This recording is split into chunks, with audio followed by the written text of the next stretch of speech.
Hi everyone, welcome back to my YouTube channel. I'm Rohit. Today we'll talk about the multi-SSO configuration step by steps. So why we need the multi-SSO configuration in our system in the ServiceNow. So suppose organizations have used 30 portal or 40 portal. As a user, I should not supposed to remember the 40 credentials, 40 portal credential. It will be very obvious case that to remember the 40 portal username, password, credential, it have some hectic for the user, right?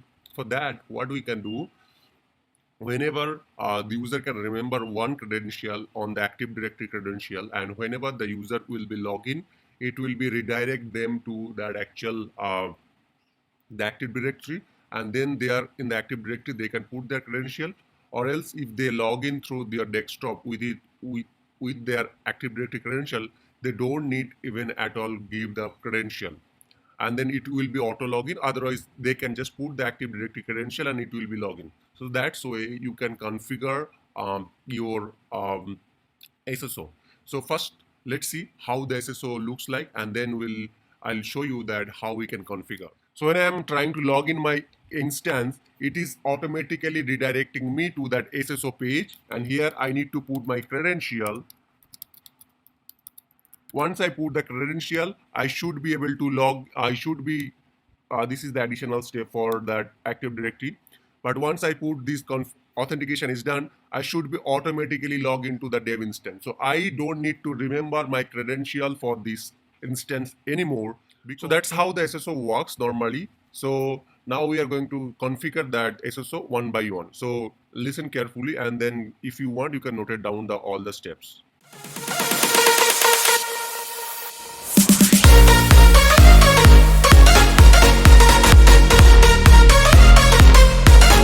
So if I type the multi provider, you can see this identity provider is already there. I have already configured for few of these applications. So that's why the plugin is installed. But if you are first time, you need to install the plugin called, you have to go to the plugins table and you need to install the multi-SSO plugin.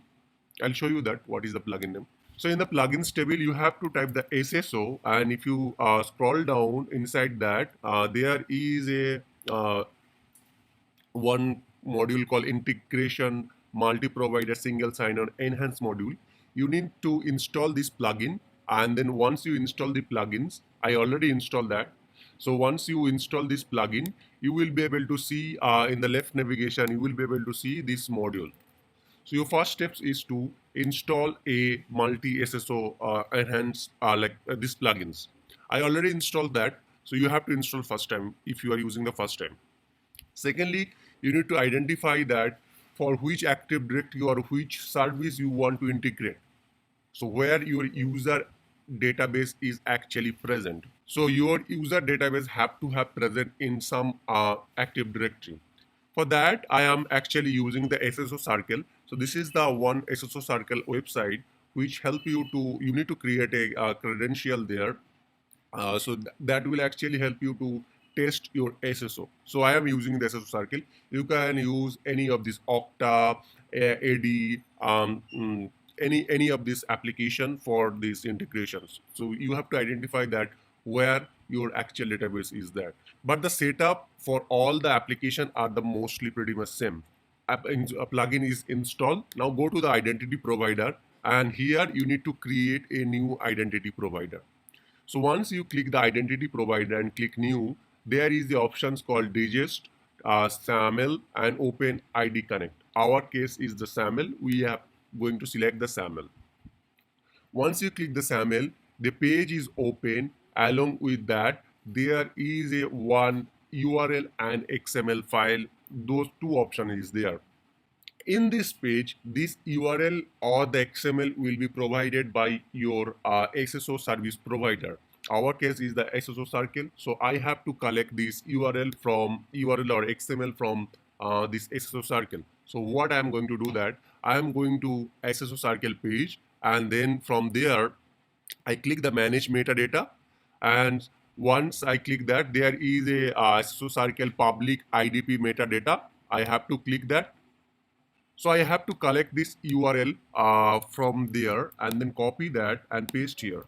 So in case you don't have any public URL, you can just copy this whole XML, complete XML and paste there. That is the another option. You just need to click the XML and then paste the whole complete XML. You can do that as well. And now you have to click the import. So once you click import, you can see there are many information is pre-populated.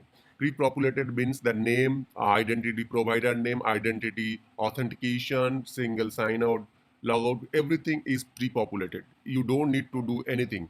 Even there will be one certificate will be attached to that. You can see I already imported one of that. So that's why 2 certificate is there. But normally it will be generate 1 certificate. Now let's save that.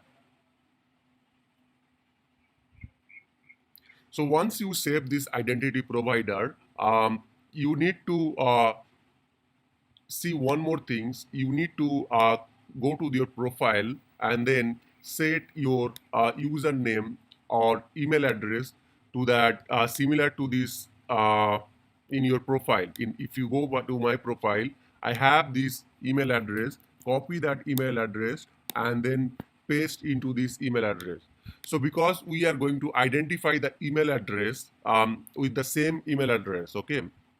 So this system will return an email address and then based on that, I will log in. So your email address should be matches with the SSO or Active Directory email address.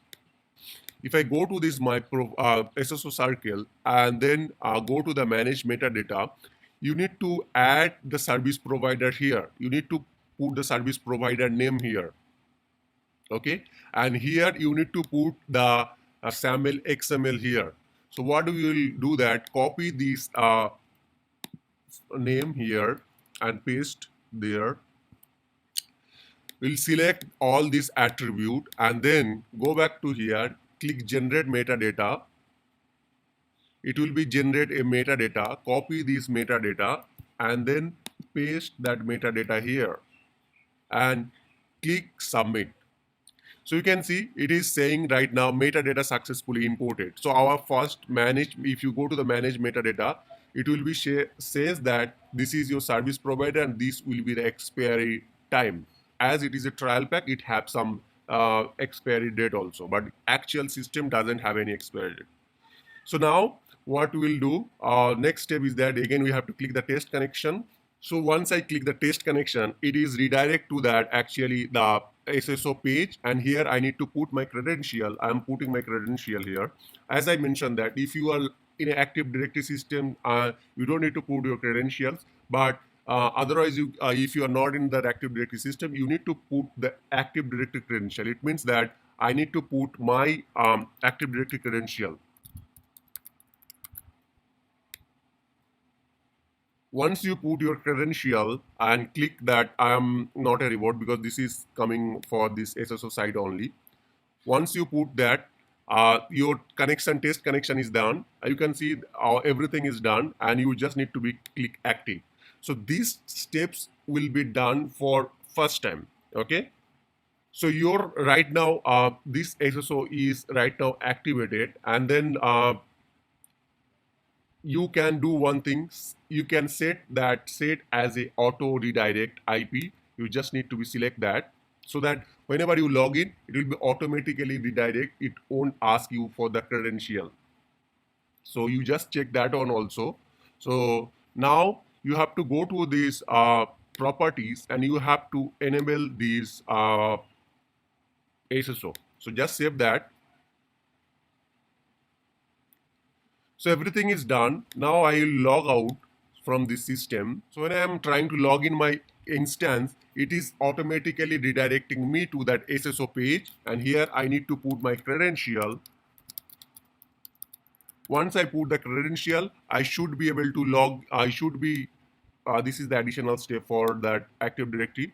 But once I put this authentication is done, I should be automatically log into the dev instance. So I don't need to remember my credential for this instance anymore because I will be auto redirect. When I'm hitting this, I am automatically redirecting to this SSO, and from there only I should put the credential and I should be able to auto login from there. So if I have this if the for this organization. There is a ServiceNow instance, there is a Salesforce instance, there is a GitHub instance. Every instance, I don't need to recall all the credential. I simply put my Active Directory credential and log in if the SSO is configured for the particular all this instance. So that's it for today.